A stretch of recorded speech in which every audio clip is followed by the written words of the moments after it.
안녕하세요. 6월 16일 종목의 제왕 시작하겠습니다.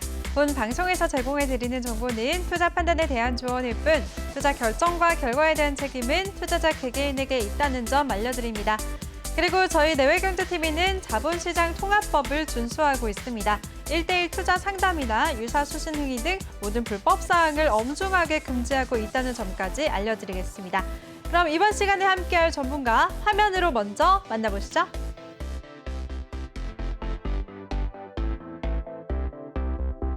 네, 이번 시간에는 우리 주린이들의 뽀통령 신광석 전문가와 함께 할 텐데요. 먼저 더 많은 정보 이용하실 수가 있는 노란톡방 참여 방법부터 소개해 드리겠습니다. 노란톡에 일반 채팅 검색창이 있고 또 오픈 채팅 검색창이 있는데요. 꼭 오픈 채팅 검색창에 종목의 제왕 신광섭이라고 검색을 하시거나 아니면 요즘에 전문가 사칭방이 너무 많아서 불안하다, 어느 방으로 가야 될지 나는 모르겠다라고 하시는 분들은 핸드폰 카메라로 아래 보이는 QR코드 스캔하시면 한 번에 입장하실 수가 있습니다. 들어오실 때는 비밀번호 1357 꼭 입력하시고요. 또 오늘 2부에서는 종목 상담도 준비가 되어 있습니다. 종목 상담 원하시는 분들은 노란톡방에 참여하셔서 종목명, 매수가, 비중 이 3가지 남겨주시면 저희가 다 도와드리겠습니다. 많은 참여 부탁드릴게요. 네, 그럼 신광석 전문가 모셔보도록 하겠습니다. 전문가님 안녕하세요. 네, 안녕하세요. 네. 네, 전문가님 바로 미증시 얘기부터 해볼까요? 네네네. 네, 미증시는 이제 FOMC 결과를 앞두고 숨고르게 하는 모습을 보였다라는 평이 있었어요. 네. 3대 지수 이제 일제히 하락세를 보였는데요. 전반적으로 어떻게 보셨나요? 네, 일단 오늘 FOMC가 이제 끝나고 나서 성명서 발표가 새벽 3시 정도에 있는데요. 그러니까 내일 새벽 3시죠. 내일 새벽 3시에 뭐 파월 의장이 성명서 발표를 하고 기자회견을 할 텐데 네, 죄송합니다. 일단 연준에서는 뭐 이번 회의에 뭐 그렇게 정책에 크게 뭐 변화를 주지는 않을 것으로 이제 시장에서는 예상을 하고 있고요.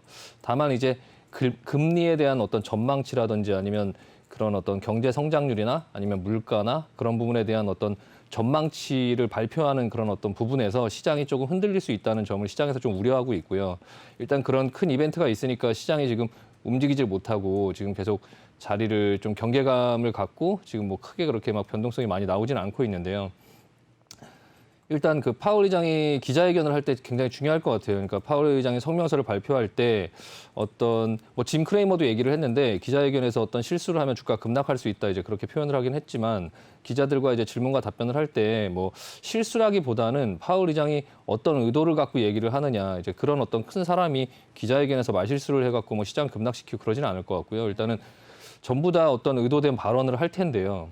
그 부분에서 이제 시장이 좀 그 부분을 확인하고 이제 방향성을 좀 잡아갈 것 같아요. 근데 일단 그 어제 지금 뭐 여러 경제 지표들이 발표되고 있고 그런 와중에서 이제 그 5월 소매 판매 지수가 발표가 됐는데 시장에서 예상했던 것보다 조금 부진했고요. 또 그 6월 달 엠파이어 스테이트 제조업 지수 같은 경우도 이제 시장에서 예상했던 것보다 좀 안 좋았어요. 다만 이제 5월 산업 생산 같은 경우는 예상치보다 조금 좋았고요.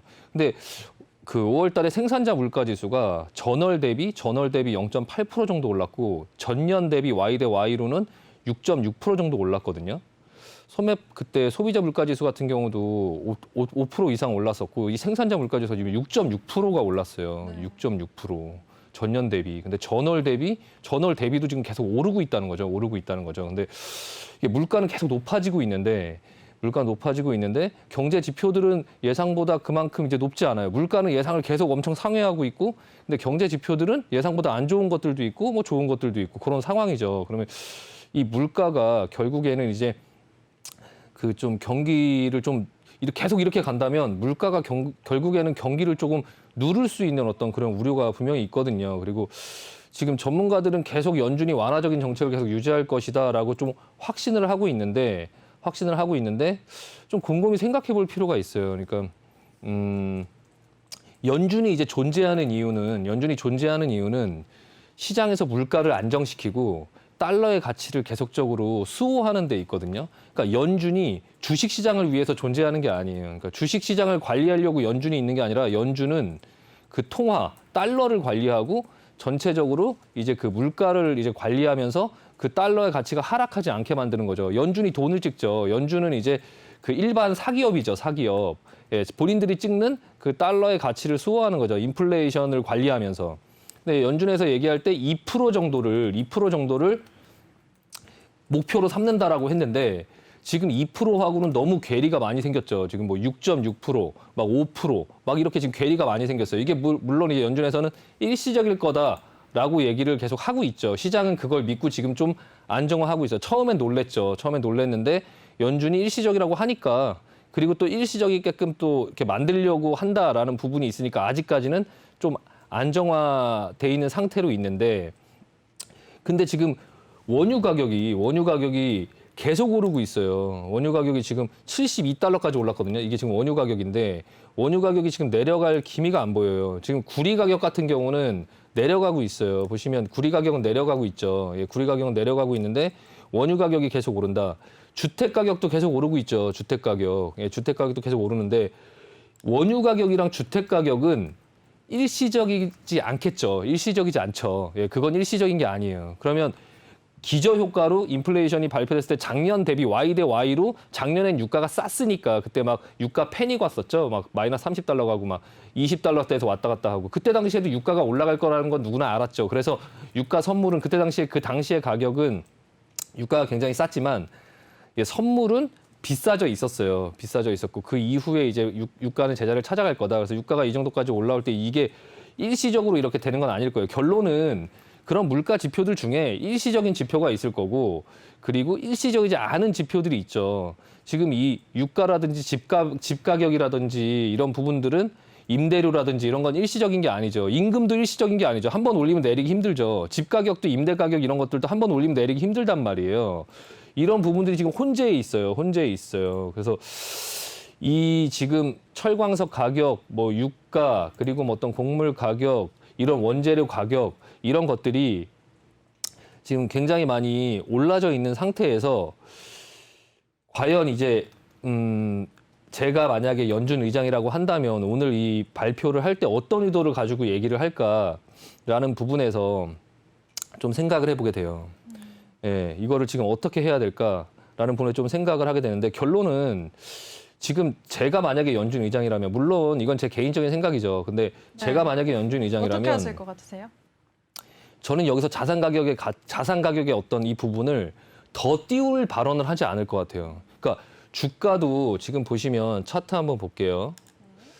시장에서는 지금 여러 개인 투자자분들도 그렇고 시장에서는 전부 다 그냥 계속 고고싱을 외치고 있어요. 주가 더 갈 거다. 계속 더 갈 거다. 막 외치고 있죠. 근데 일단 미국의 차트만 한번 볼게요. 미국의 차트 나스닥이죠. 나스닥 보시면은 지금 이만큼이 이제 올라와 있고 지금 밴드 상단이거든요. 상단이고 어쨌든 테이퍼링 이슈나 이런 부분 지금 선으로 보여드리면 이 지점에 지금 와 있죠. 이 지점에 와 있고 지금 이 부분을 박스권으로 볼 수 있는데 이 지점에 와 있는 상태에서 기자회견이 있죠.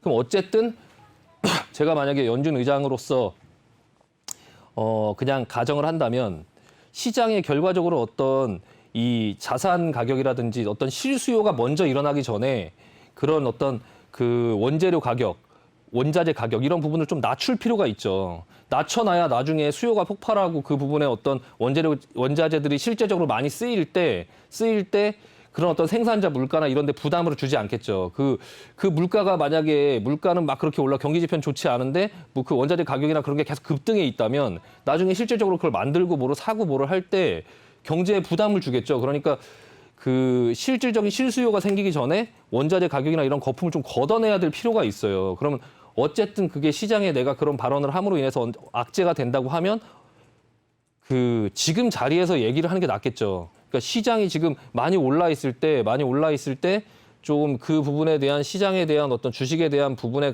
조금 이제 안정화도 좀 시킬 겸 그리고 원자재 가격도 조금 누를 겸 해서 뭔가 지금 자리 정도면은 조금 매파적인 부분에 어쨌든 시장은 내가 언젠가 얘기를 한다 하더라도 분명히 충격을 받을 거기 때문에 그냥 상황이 괜찮을 때 그냥 미리 해버리는 게 시장의 불확실성이나 이런 부분을 조금 줄일 수 있을 거고 여기서는 뭐 주가가 좀 조정을 받는다고 하더라도 시장이 그렇게 크게 충격을 주지 않겠죠. 근데 반대로 이 밑에 있을 때 여기에 있을 때 이제 그런 어떤 발언들을 한다면 주가는 그 추세가 그냥 이탈하면서 깨져버리겠죠. 그러니까 주가를 관리하고 계속적으로 이렇게 주가가 올라가게끔 만드는 게 나의 역할이 아닌데 그냥 나는 시장을 안정화시키고 현재 어떤 그런 모든 자산의 가격들이 크게 충격을 주지 않으면서 전체적인 큰 그림을 보면서 시장을 이끌고 가야 되는데 오늘 지금 그런 자리에서 그런 발언을 할 때 어떻게 얘기하는 게 가장 나중을 위해서도 좋을까라는 생각을 조금 곰곰이 혼자 한번 해봤어요. 그래서 만약에 저 같으면 오늘 여기서 이게 주식이 슈팅이 갈 수 있는 어떤 발언은 안 할 것 같아요. 저 같으면. 이걸 여기서 슈팅으로 끌고 가면서 원자재 가격까지 다 급등시키고 막 이런 어떤 발언을 내가 하기에는 좀 부담된다는 거죠. 그러니까 오히려 약간 좀 눌러주는 발언을 조금 하고 시장의 반응을 좀 보고 그리고 그 이후에 이제 또 다시 그 부분을 좀 수습하면 되니까 그걸 어떤 성명서 발표에서 대놓고 하진 않겠지만 기자회견을 할 때나 어떤 질문을 했을 때 나의 의도가 조금 원자재 가격이 좀 내려갔으면 좋겠다. 주가도 너무 그렇게 과열되고 그런 상황을 나는 원하지 않는다라는 어떤 메시지를 그냥 기자회견을 할 때 가볍게 던져서 시장의 반응을 좀 보지 않을까라는 생각을 조금 혼자 한번 해봤거든요. 네.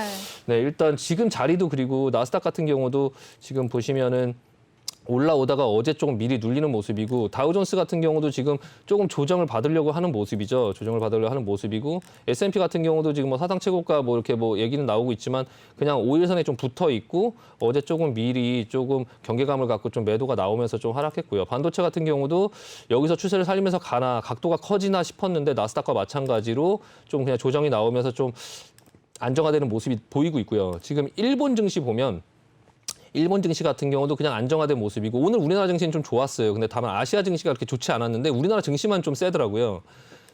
대만 갖고도 보면 대만도 조금 약간 눌리는 모습이고요. 중국 증시가 좀 심상치 않죠. 중국 증시. 중국 증시는 이제 G7에서 중국을 좀 경계하고 뭐 한다라는 어떤 부분 때문에 중국 증시가 좀 많이 눌리고 있고요. 유럽이나 이런 증시도 지금 기다리고 있죠. 예, 유럽 기다리고 있고 베트남 신흥국 증시 중에 조금 대표적으로 좀 잘 가고 있는 베트남도 내려왔다 다시 올라갔다가 지금 조금 약간 조정이 받으면서 눌리고 있고요. 그 중국 증시에 외국인들이 참여하는 홍콩 H 지수 같은 경우도 조금 계속적으로 조금 내려오고 있는 어떤 이런 추세 속에 있고요. 전반적으로 아시아 시장도 좀 경계감이 있고 좀 조정을 받으려고 하는데 우리나라 증시는 조금 센 모습이고 지금 다우존스, 나스닥, S&P 전부 다 지금 조정권 영역에 있고요. 일단 오늘 지금 실시간으로 유럽 증시 한번 보면 그냥 기다리고 있어요. 일단 기자회견 기다리고 있고 뭐 아시아 시장은 전반적으로 오늘 뭐 그렇게 좋지 않은 모습이었는데 우리나라 증시는 좀 센 모습이 보였고요. 일단은 오늘 새벽 3시에 어떻게 될지 뭐 아무도 모르지만 어쨌든 뭐 항상 제가 좀 약간 경계심을 갖고 보자라고 말씀을 드렸었고 6월, 7월, 8월, 9월, 10월 요때 이 올라가는 이 증시가 한번 좀 과열을 시켜주고 조금 어느 정도 좀 시장에서 건전하게 조정을 받고 그리고 나서 다시 조금 약간 그 자리에서 테이퍼링이나 그런 걸 소화하면서 다시 돌아서 올라갈 수 있는 그러니까 주가가 뭐 무너진다 이런 얘기는 아닌데 지금 계속적으로 올라가는 이 부분에서 여기서 상승 각도가 갑자기 커지면서 크게 상승하는 어떤 그런 부분보다는 조금 어느 정도 조정을 받고 가는 게 오히려 시장이 안전하다. 여기서 만약에 위로 슈팅이 나오면 그러면 조금 계속 어떤 버블이나 어떤 원자재 가격이나 이런 여러 가지 부분들이 좀 부담이 될 것 같은 생각이 좀 들고요. 그래서 일단 이번 6월, 7월 오늘 회의가 끝나고 나서도 마찬가지예요. 시장에서는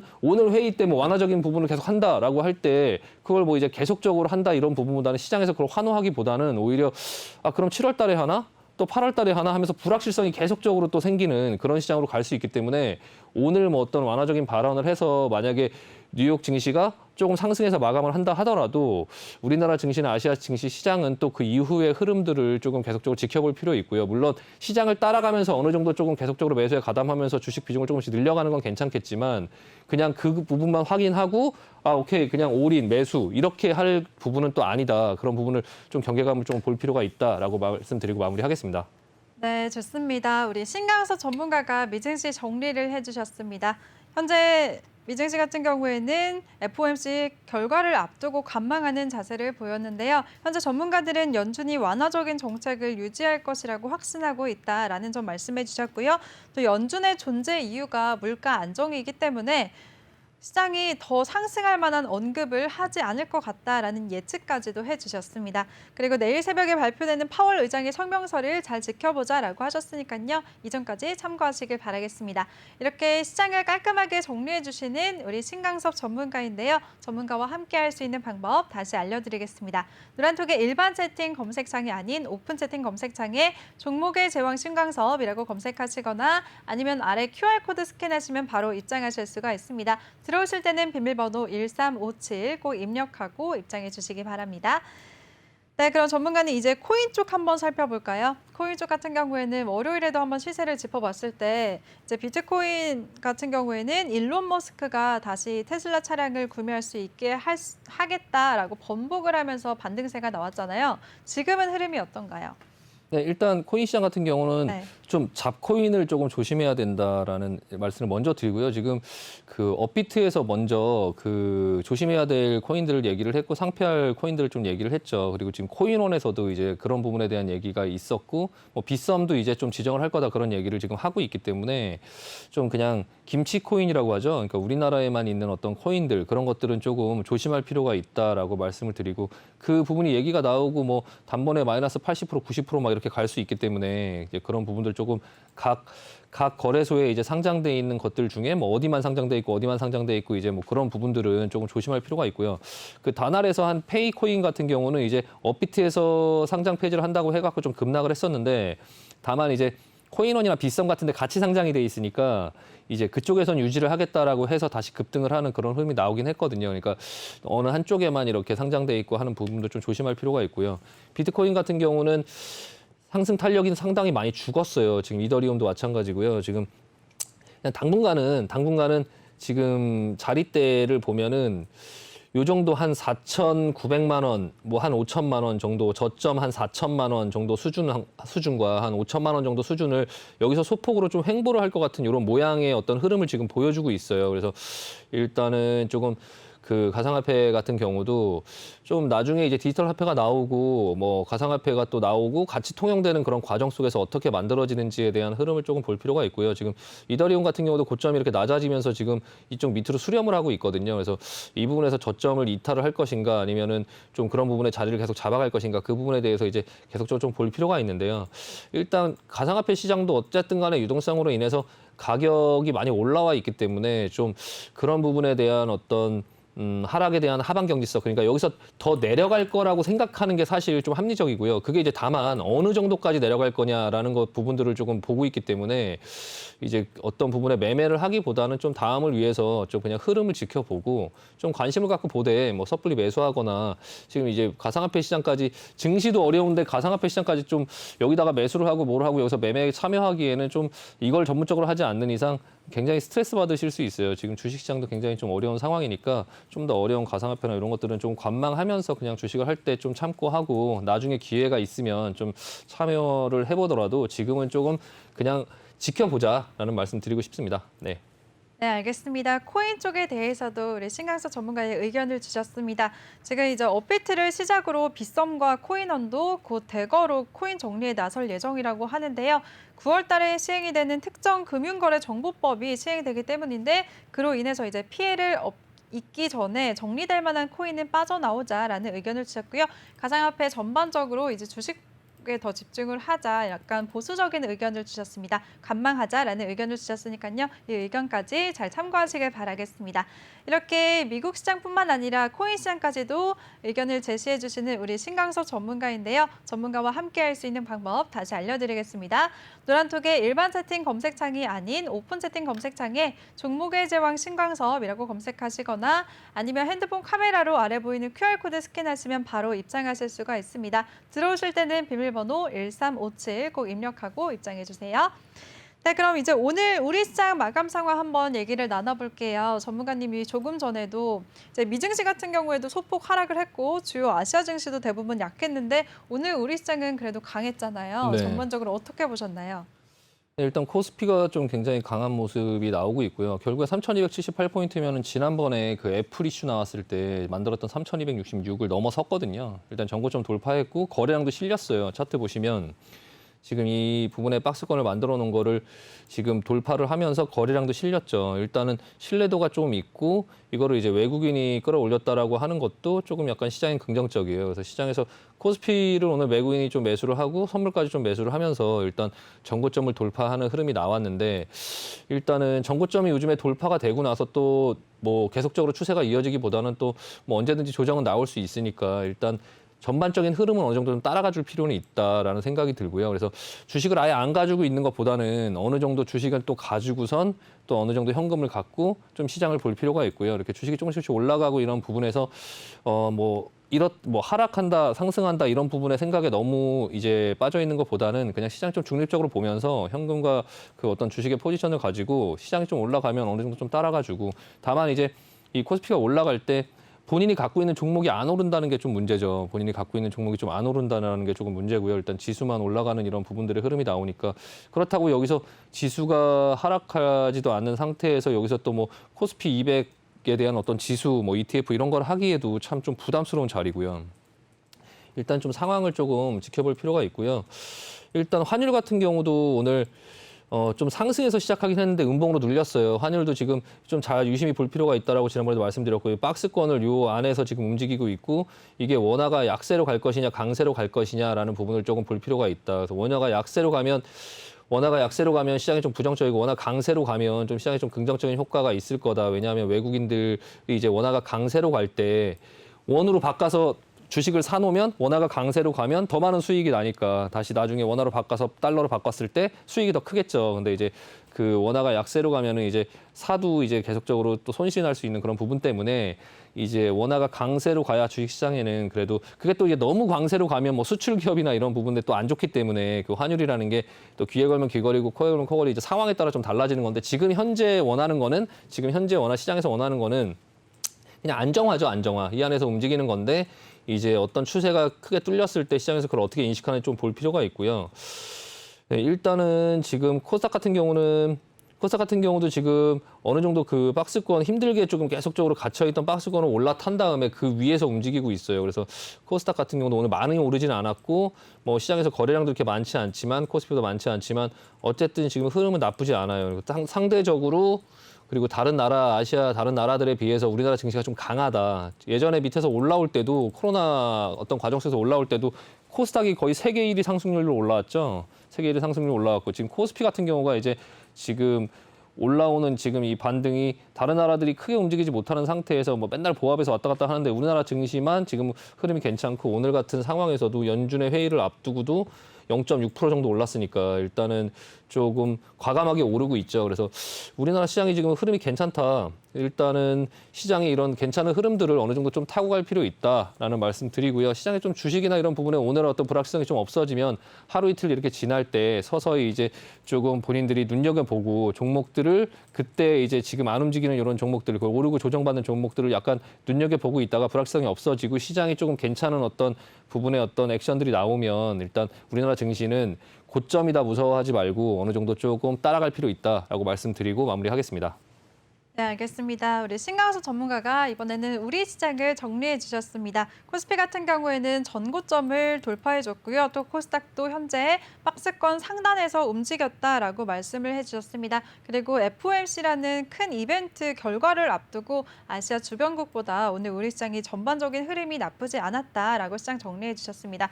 그리고 또 원화 흐름을 잘 살펴보자라고 하셨는데요. 원화 같은 경우에는 원화가 강세로 가야지 우리 시장에 외국인의 수급이 유입이 되면서 시장에 더 좋은 점이라는 점까지도 말씀해 주셨습니다. 이 점 다 챙겨가시길 바랄게요. 이렇게 시장을 깔끔하고 명료하게 정확하게 또 정리해 주시는 우리 신강석 전문가인데요. 전문가와 함께 할 수 있는 방법 다시 알려드리겠습니다. 노란톡의 일반 채팅 검색창이 아닌 오픈 채팅 검색창에 종목의 제왕 신광섭이라고 검색하시거나 아니면 요즘에 전문가 사칭방이 너무 많아서 나는 어떤 방이 진짜인지 모르겠다 하시는 분들은 핸드폰 카메라로 아래 보이는 QR코드 스캔하시면 바로 입장하실 수가 있습니다. 들어오실 때는 비밀번호 1357 꼭 입력하고 입장해 주세요. 네, 그럼 오늘 장에 이슈됐던 섹터에 대해서 자세하게 얘기를 나눠볼게요. 오늘 이슈가 있었죠. 송영길 더불어민주당 대표가 탈원전을 시사하면서 다시 원전 관련주들이 주목을 받았는데요. 이쪽 섹터 전문가는 어떻게 보셨나요?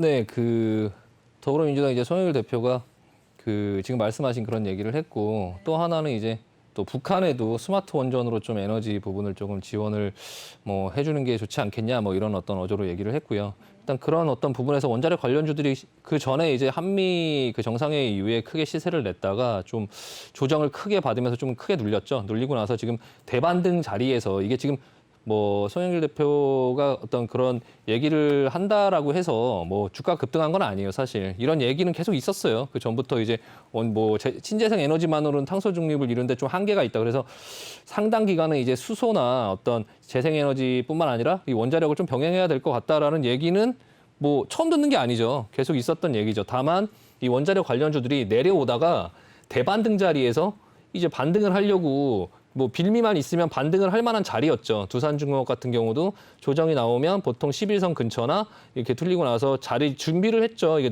계속 내려가는 게 아니었다가 며칠 동안 지금 아래 꼬리 달리면서 준비를 하고 있었죠. 예, 보시면은 준비한 게 보여요. 이렇게 준비하고 나서 오늘 이제 그런 부분에 명분이 딱 생기니까 그냥 위로 다시 한번 반등을 준 거죠. 거래량은 그렇게 크지 않죠. 신뢰도는 그렇게 높지 않아요. 그래서 오늘 이 원자력 관련주 가지고 이거 다시 가는 거냐 뭐 이런 게 질문이 많이 있으셨는데 네.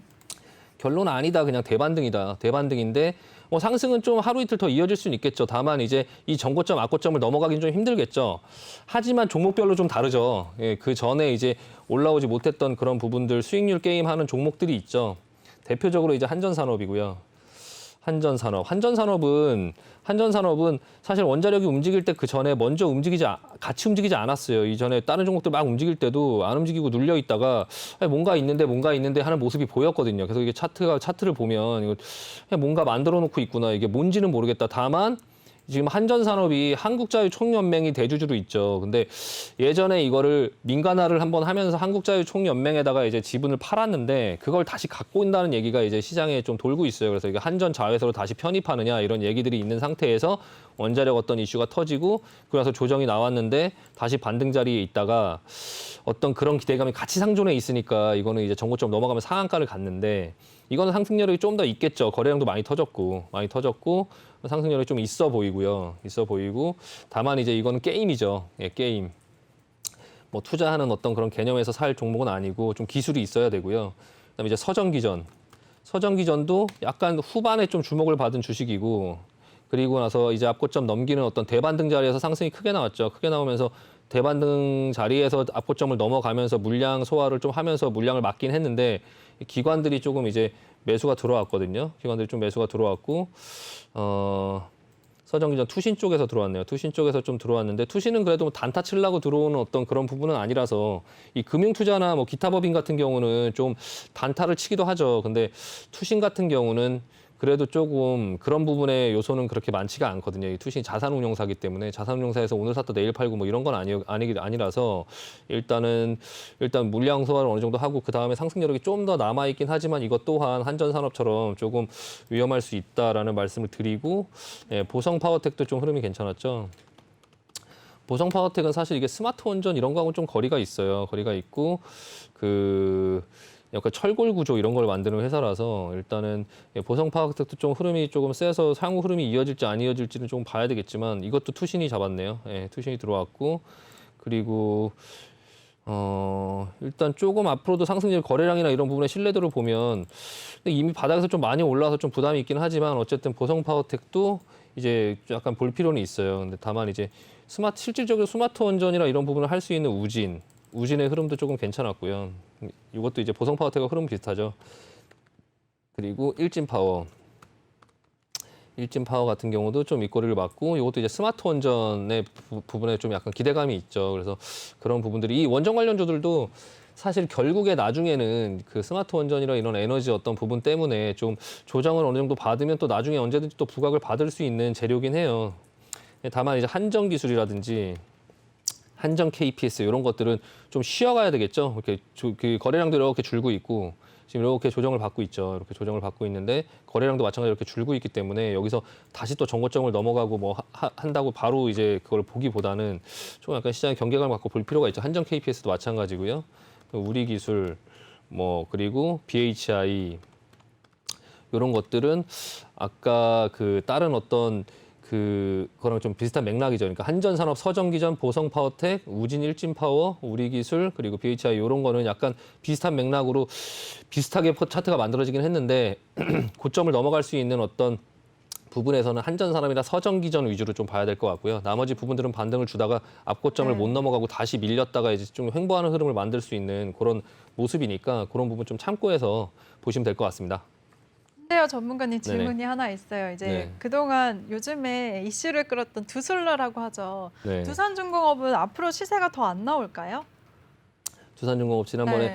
한번 말씀드리긴 했는데 시가총액이 지금 한 10조 정도까지 올라왔는데요. 이 종목이 지금 가격이 좀 많이 비싸져 있는 거라는 거를 조금 알고 계셔야 돼요. 그러니까 예전에 두산중공업이 한 15만 원까지 간 적도 있었잖아요. 네, 15만 원, 20만 원 권역에 있을 때 시가총액이 19조 정도거든요. 19조. 그러니까 지금으로 치면 옛날로 치면 이게 두산중공업이 중간에 유상증자라든지 막 감자도 하고 하면서 가격의 변동이 있어서 2만 4천 원으로 보여지는 건데요. 이게 이제 옛날로 치면 지금 한 8만 원 정도까지 온 거예요, 이미. 한 8만 원 정도까지 온 거죠. 한 15만 원. 그때는 근데 이제 완전 원자력이 거의 최고치에 있었죠. 막 그 두바이 원전 수주하고 그때 당시에 기대감이 엄청 있었죠. 그때 한정 KPS, 한정 기술 이런 것도 뭐 거의 뭐 엄청 고점에 있었죠. 그게 언제였냐면 한정 기술을 한번 보여드리면 지금 예전에 이제 원자력 부분이 이제 주목을 많이 받았을 때 지금 한정 기술 같은 경우도 14만 원까지 올라갔었고요. 그리고 한정 KPS도 막 2만 원, 3만 원에서 왔다 갔다 했던 주식이었는데 이게 뭐 한 13만 5천 원 이렇게 올라가고 이런 부분에 어떤 그 주목을 많이 받았었죠. 근데 그 13만 5천 원에 있던 게 지금 4만 2천 원인데 그러면은 사실 싼 걸로 보면은 한정 KPS가 더 싸죠. 어떤 원자력만 가지고 예상을 한다면 지금 두산중공업 같은 경우는 조금 비싸져 있는 부분이 있어서 그만큼 기대감에 많이 왔거든요. 기대감에 많이 왔고 그럼 그 기대감이 이제 실적으로 보여지느냐라는 부분을 좀 확인할 필요가 있고요. 기대감만으로 여기까지 올라온 부분에 대해서도 충분히 그동안 수고했다라는 얘기를 하고 싶고 일단은 조금 쉬면서 좀 자리를 잡아가면서 이제 시장에 뭔가를 보여줄 필요가 있어요. 그래서 여기서 정고점을 넘어가면서 이 앞전에 그런 두술라 얘기 나왔을 때처럼 그냥 쭉 올라가기보다는 조금 자리를 잡으면서 이 앞에도 그런 흐름이 나왔었죠. 이 앞에도 보시면 두산그룹이 거의 망할 뻔하다가 이제 뉴딜, 뭐 그린 뉴딜 이런 걸로 인해서 여기서 앞전에 이렇게 상승이 많이 나왔어요. 상승이 나오고 나서 한동안 좀 쉬었죠. 이렇게 한동안 쉬고 그리고 다시 살아나는 모습이 나왔는데 이렇게 좀 약간 쉬는 듯한 모습이 어느 정도 좀 나오지 않을까. 그래서 뭐 이렇게까지는 아니어도 뭐 요런 정도의 흐름들 아니면 요런 정도의 흐름들이라도 좀 나올 확률이 있거든요. 그러니까 일단 지금 바로 따라가면 오히려 조금 힘들 수 있으니까 조금 주가가 만들어지는 모양. 이제 겨우 내려오다가 한 번 반등이 나온 건데 이게 조금 나왔다가 다시 눌린다 하더라도 이 앞전의 흐름처럼 좀 시간을 좀 이렇게 줄 필요가 있거든요. 시간을 이렇게 좀 줄 필요가 있어서 좀 약간 지켜보면서 지금 미리 들어가면 좀 고생할 수 있으니까 좀 약간 지켜보자라는 말씀 드리고 싶습니다. 네. 두산중공업까지 대응 전략까지도 또 세워주셨습니다. 특히나 오늘 상승했던 원자력 관련주들은 한미정상회담 이후에 상승세를 보이다가 조정을 받았었는데요. 오늘 대반등 자리에서 주목을 받았다라고 말씀해 주셨습니다. 또 앞으로 이 업종에 대해서 전반적인 상승세보다는 오늘 잠깐 반등을 보인 거다라고 말씀하셨으니까요. 보유하고 계신 분들 참고하시길 바라겠습니다. 그리고 또 하지만 종목별로 상승 여력이 남아있는 종목들 소개를 해주셨으니까요. 이전까지 잘 캐치하시길 바랄게요. 또 시장 상황에 따라서 어떤 종목을 어떤 타이밍에 진입해야 되는지는 노란톡방에서 알려주시니까요. 노란톡방 참여 방법부터 다시 알려드리겠습니다. 노란톡의 일반 채팅 검색창이 아닌 오픈 채팅 검색창에 종목의 제왕 신강섭이라고 검색하시거나 아니면 핸드폰 카메라로 아래 QR코드 스캔하시면 바로 입장하실 수가 있습니다. 들어오실 때는 비밀번호 1357 꼭 입력하고 입장해 주시기 바랍니다. 네, 그럼 또 다른 이슈 얘기 나눠보도록 할게요, 전문가님. 오늘 이제 금리 인상 수혜와 중간 배당 기대감으로 은행주들이 강세를 보였는데요. 특히 이제 4대 금융지주가 중간 배당을 검토 중이라는 소식이 들렸습니다. 이 소식에 금리 인상 수혜를 입을 은행주 또 보험주들까지 강세 흐름 보였는데요. 어떻게 보셨나요, 전문가님? 네, 일단은 오늘 FOMC 회의를 앞두고 나서 이제 그 금리 인상에 관련된 어떤 종목들의 흐름들이 조금 이제 좋았고요. 이 종목들이 이제 올라가면서 코스피가 좀 상승을 했다라고 얘기할 수 있어요. 그러니까 오늘 크게 오르는 섹터들은 사실 그렇게 없었는데 일단 은행이랑 보험 쪽의 어떤 부분의 이슈가 사실 금리 인상 이런 부분들에 조금 오늘 이제 FOMC 회의를 하고 나서 그래서 발표할 어떤 그런 부분들 속에서 좀 미리 은행주랑 보험주 쪽으로 좀 약간 매수가 들어온 것 같고요. 일단 추세를 보면 다 지금 쉬고 있는 어떤 그런 추세 속에 있는데 그런 추세 속에 있는 상태에서 이제 우리금융지주 같은 경우는 좀 전고점을 넘어가는 듯한 모습이 나오면서 좀 괜찮은 이제 그 모습이 보여지고 있고요. 이 우리금융지주가 그 전에 또 뭐를 인수한다고 하면서 좀 약간 그 시장이 부각을 받기는 했었거든요. 우리 종금하고 그래서 어떤 지금 은행주가 이제 그 금리 인상이나 이런 부분들의 이슈를 조금 잘 타고 간다면 일단 고점을 넘기는 모습이라서 추세는 제일 괜찮은 것 같고요. 일단 은행주 쪽에는 이제 좀 탑픽으로 우리금융지주가 좀 괜찮아 보이고 대신에 이제 다른 이제 그 하나금융지주라든지 하나금융지주 아직까지 이제 그냥 조금 쉬고 있는 듯한 모습이 계속 보여지고 있거든요. 하나금융지주가 사실 레벨이 우리금융지주보다 좀 더 높아요. 보면 이제 코로나 때 지역이 여기죠. 여기인데 여기 지점을 이제 그 하나금융지주는 좀 넘어갔고 우리금융지주 같은 경우는 아직 못 넘어갔죠. 못 넘어갔으니까 약간 레벨을 이제 좀 같이 맞춰가는 어떤 그런 차원 속에 있는 거고요. 그러니까 주식을 매매할 때 그렇다고 이 은행주들이 뭐 추세적으로 지금 간다라는 게 아니라 우리금융지주가 지금 일단 레벨을 맞추려고 하고 있다. 그냥 은행주 쪽에 관심이 있다면 아직 덜 올라온 우리금융지주를 좀 볼 필요가 있다라는 말씀을 드리려고 하는 거고요. 하나금융지주는 뭐 아직까지 그냥 횡보권에서 그냥 하단부에서 반등이 나온 정도의 수준의 모습이고요. 그러면 보험주 중에서는 어떤 종목을 좀 탑픽으로 뽑으시나요? 네, 보험주 중에는 일단 한화생명이 계속적으로 좀 괜찮은 어떤 모습이 보여지고 있고요. 그 전에 이제 하나생명 같은 경우가 좀 앞전에도 고점을 이렇게 만들어 놓고 신고가를 내놓고 조정이 나온 어떤 그런 모습이 나오고 있다가 오늘 조금 약간 우리금융주주가 올라가고 금리 인상 수혜주들이 좀 약간 주목을 받는 그런 가운데 속에서 이제 그 보험주 중에는 하나생명이 좀 눈에 띄었고요. 하나생명이 좀 눈에 띄었고 하나그룹 자체가 조금 요즘에 흐름이 이렇게 나쁘지 않아요. 하나손해보험도 마찬가지로 조금 흐름이 다른 보험사에 비해서는 좀 약간 흐름이 괜찮더라고요. 일단 하나생명 그리고 동양생명이 굉장히 좀 주가가 안정돼 있죠. 지금 옆으로 지금 흐면서 크게 이렇게 변동성을 보이지 않고 지금 예전에 하나생명이 슈팅이 걸렸던 자리에서 동양생명이 같이 슈팅을 걸렸는데 일단은 뭐 크게 그렇게 조정을 아래로 주지 않고 옆으로 횡보하면서 약간 자리를 만들어가는 듯한 어떤 그런 모습으로 계속 이제 보여지고 있고요. 그래서 하나생명, 동양생명 을 약간 주축으로 볼 필요가 있고 반면에 이제 현대해상 같은 경우도 좀 오늘은 괜찮은 모습을 보이긴 했는데 아까 그 하나금융지주처럼 갇혀 있죠. 박스권에 그냥 갇혀 있고 옆으로 지금 기고 있고 어떤 부분에 흐름을 계속 기다리고 있는데 기관들 같은 경우는 이렇게 보이다시피 계속적으로 이렇게 매수를 하고 있는데 이 박스권에서 외국인 같은 경우는 또 반대로 대량으로 매도를 하고 있고 하면서 이제 주가가 가지는 못하고 있고요.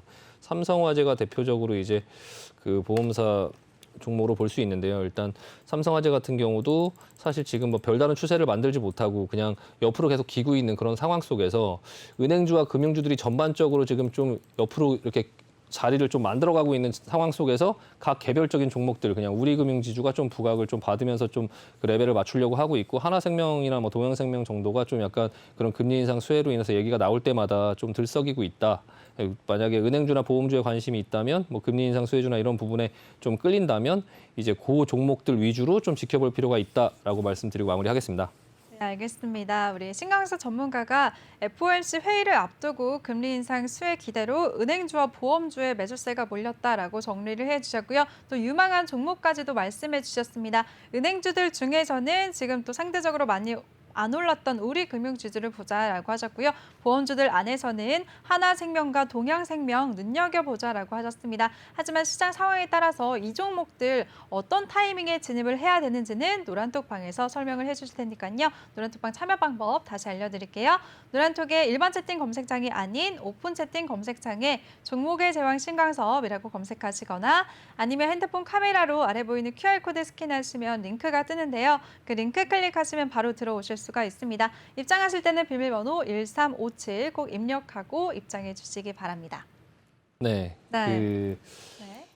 하실 말씀 있으신가요? 네네. 일단 다음번에 이제 그 해운주를 한번 조금 볼 필요가 있고요. 그 네. 앵커님. 오늘 또 상승을 했더라고요, 네. 해운주. 네, 옷 색깔을 보니까. 그래서 네, 저를 보셨군요. 네, 해운주 해운주를 생각하시니까 하려고 제가 하는데, 생각나셨군요. 네, 바다 같아서요. 네네. 색깔을 보니까 해운주가 생각이 나는데 네. 일단 BDI 지수를 한번 볼 필요가 있어요. BDI 지수 앞으로 계속 상승세가 나올 거다라는 전망까지 오늘 나왔더라고요. 네, 지난번에 이제 그 중국에서 이제 철강을 생산 규제를 한다고 해서 그 우려로 이제 BDI 지수가 같이 좀 조정을 받는 어떤 부분이 나왔는데 단기간에 많이 빠졌거든요. 한 25% 정도 하락했어요, 운임 지수가요. 근데 이제 그 최근에 철광석 가격이 조금 반등을 보이는 모습이 보이면서 BDI 지수가 좀 다시 한번 좀 반등이 나오는 모습이 나와서 일단은 해운주들의 흐름이 조금 이제 괜찮은 모습이 나왔고요.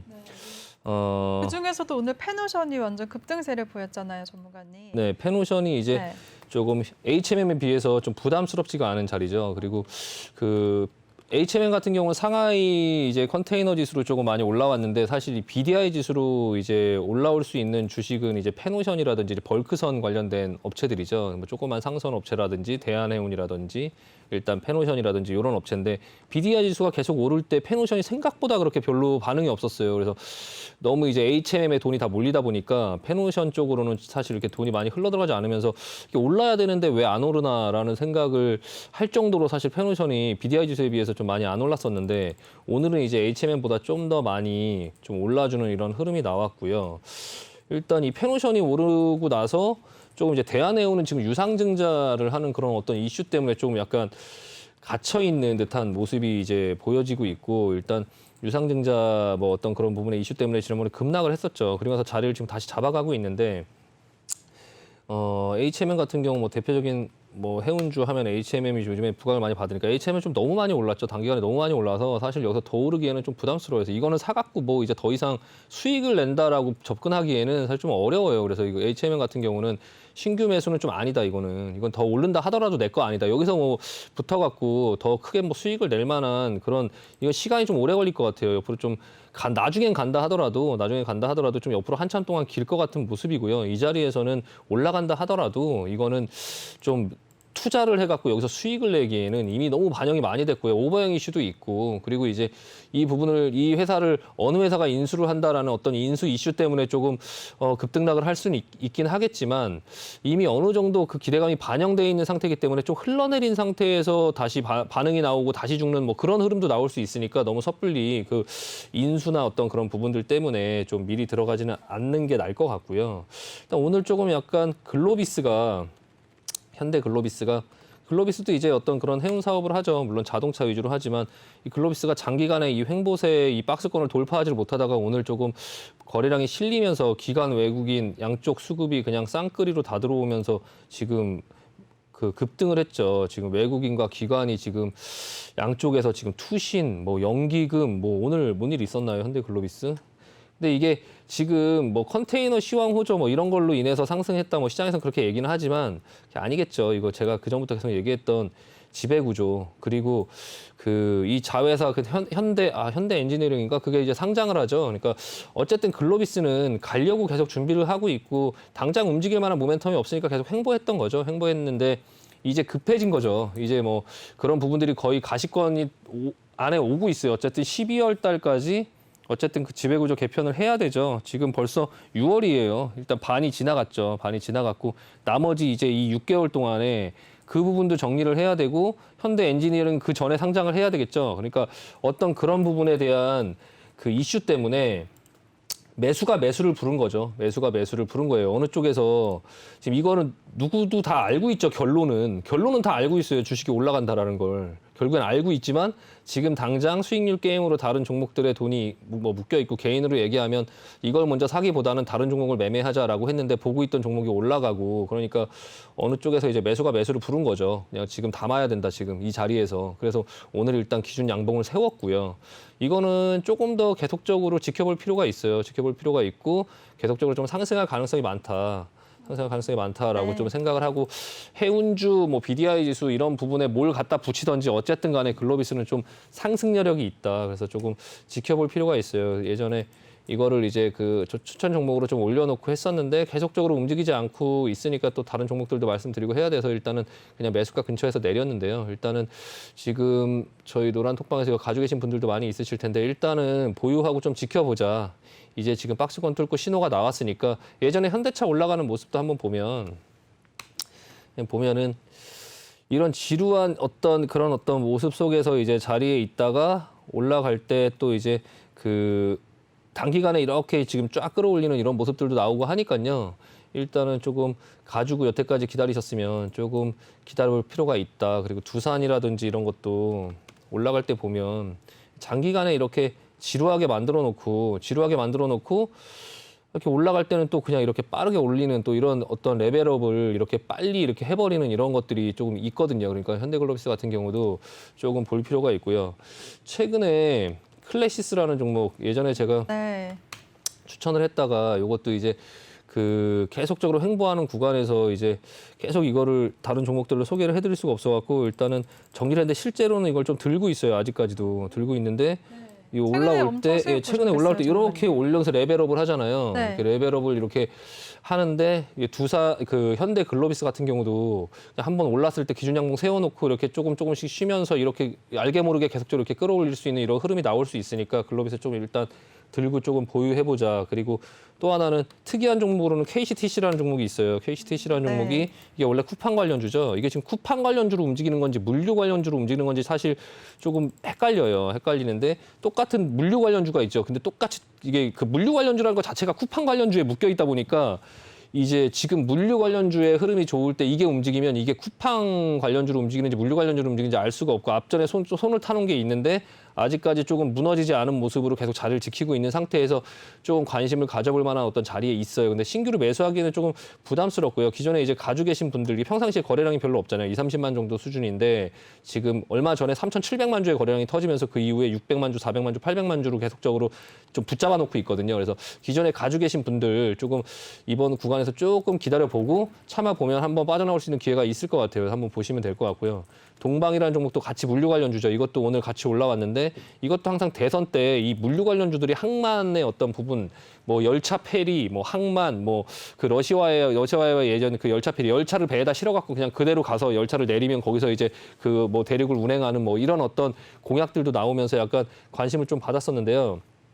다만 좀 조심해야 될 거는 서울식품이 같이 올랐거든요. 서울식품이 좀 같이 올랐어요. 서울식품이 같이 올라오면서 이게 쿠팡 관련주들의 어떤 대반등인가라는 생각이 들고 이게 서울식품 같은 경우는 꼭 쿠팡이 아니어도 지금 이렇게 자리를 만들어 놓고 무너지지 않는 모습으로 자리가 있다가 대반등이 나오면서 거래량이 늘었죠. 그래서 이게 다른 어떤 요인으로 붙여갖고 다시 한번 시세를 줄 건지 어떤지는 모르겠지만 어쨌든 그 쿠팡 관련주 중에 이제 그 포함됐던 동방, KCTC 그리고 그런 어떤 물류 관련주, 해운주 움직일 때 같이 움직였다. 그리고 서울식품 같은 경우도 좀 같이 움직였으니까 이 부분 좀 같이 보면서 기존에 가지고 계신 분들 같은 경우는 좀 이번 구간에서 좀 손해 없이 잘 빠져나올 수 있는 부분의 흐름으로 좀 보셨으면 좋겠습니다.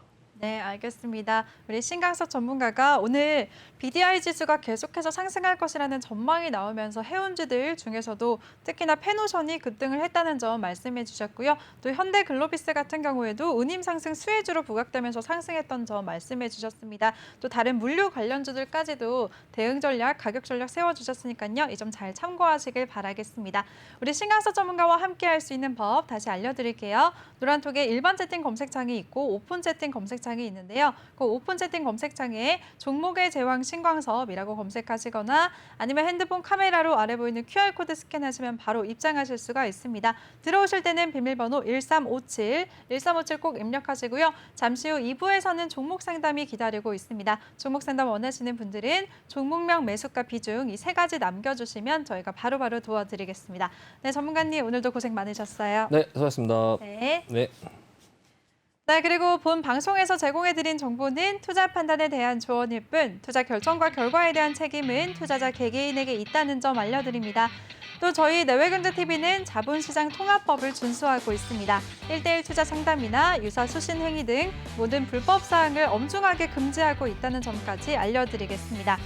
또 저희 방송은 다양한 플랫폼에서 실시간 방송을 시청하실 수가 있는데요. 유튜브나 카카오TV 또 네이버TV에서 내외경제TV를 검색하시면 바로 시청하실 수가 있으니까요. 많은 관심 부탁드리겠습니다. 네, 그럼 저는 잠시 후 2부에서 다시 찾아뵙도록 하겠습니다. 채널 고정해주세요.